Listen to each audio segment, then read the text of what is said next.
السلام علیکم ورحمۃ اللہ وبرکاتہ۔ سب سے پہلے تو میں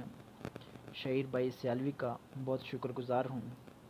اور دعا کرتا ہوں کہ اللہ تعالیٰ ان کا سایہ ہمارے سروں پر ہمیشہ قائم دائم رکھے اور ان کے اندر اور اسلام کے لیے بولنے کی ہمت اور طاقت اور پیدا فرمائے، اور ان کو جس راہ پہ وہ نکلے ہیں کامیابی و کامرانی عطا فرمائے۔ اللہ پاک ان کو ہر جگہ پہ، ہر مقام پہ، چاہے وہ امریکہ ہو، ہر جگہ پہ ان کو جو ہے نا کامیابی عطا فرمائے۔ اور کیونکہ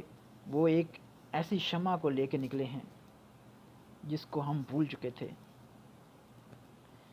وہ ایک ایسے رستے پہ نکلے ہیں اور ایسے رستے پہ ہم نوجوانوں کے لیے ایک مثال بن کے چل پڑے ہیں کہ جس کے ساتھ ہم اپنا سر خرو دوبارہ ہو سکتے ہیں۔ اب مسلمانوں نے اپنا وقار دنیا میں کھو دیا ہے، کیونکہ مسلمانوں کے اندر یہ سوچ ڈالی گئی تھی کہ پیسہ سب کچھ ہے، اسٹیٹس سب کچھ ہے، اسٹیٹس ہے سب کچھ۔ اگر پیسہ ہے تو اسٹیٹس ہے، اگر بڑا گھر ہے تو آپ کے محلے میں عزت ہے، آپ کے ملک میں عزت ہے، نہیں تو کوئی آپ کی عزت نہیں کرے گا۔ لیکن بالکل ایسی بات نہیں ہے میرے بھائیوں، بالکل ایسی بات نہیں ہے۔ آپ کے سامنے مثال پڑی ہوئی ہے خادم حسین رضوی کی۔ جب تک بکے نہ تھے کوئی پوچھتا نہ تھا، یا رسول اللہ آپ نے خرید کے انمول کر دیا۔ آپ کے سامنے ہے ممتاز قادری کے واقعے سے پہلے، ان کی شہادت سے پہلے خادم حسین رضوی کو کوئی جانتا نہیں تھا، لیکن وہ رسول اللہ صلی اللہ علیہ وسلم کی عظمت کے لیے نکلے تو ان کو پوری دنیا پہچانتی ہے، ان کو پوری دنیا پہچانتی ہے۔ خوشی تو اس بات سے ہوتی ہے کہ وہ کفار کے سینوں میں ایک تیر کی طرح چبھتے ہیں، اور امریکہ سے، انڈیا سے اور دوسرے غیر مسلم ممالک سے گورنمنٹ کے اوپر پریشر آتا ہے کہ ان کو اٹھا کے جیل کے اندر بند کرو۔ تو میں پاکستان کے نوجوانوں کے لیے یہ پیغام دینا چاہتا ہوں کہ پلیز ان کے رستے کو اپنائیں، اور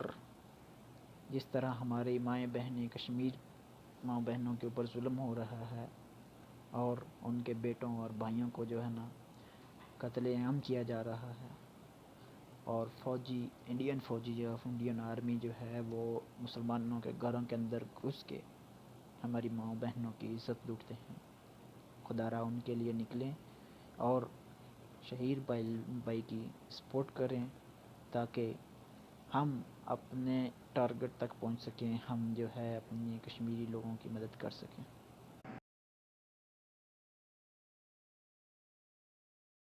پاکستانی بھائیوں کے نام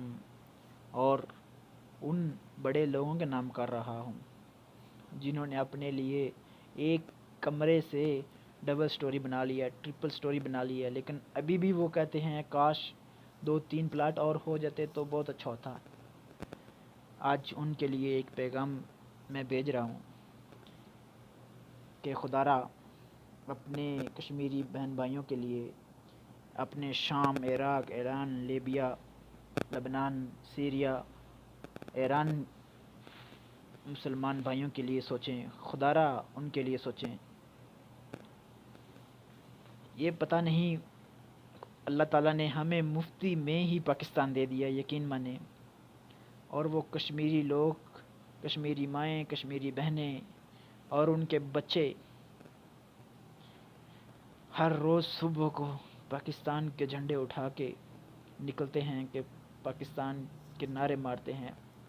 پاکستان زندہ باد، پاکستان زندہ باد، اللہ اکبر کبیرہ۔ تو وہ ہر روز ایک نئی امید کی کرن لے کے نکلتے ہیں کہ شاید آج پاکستانی ہمارے لیے آ جائیں،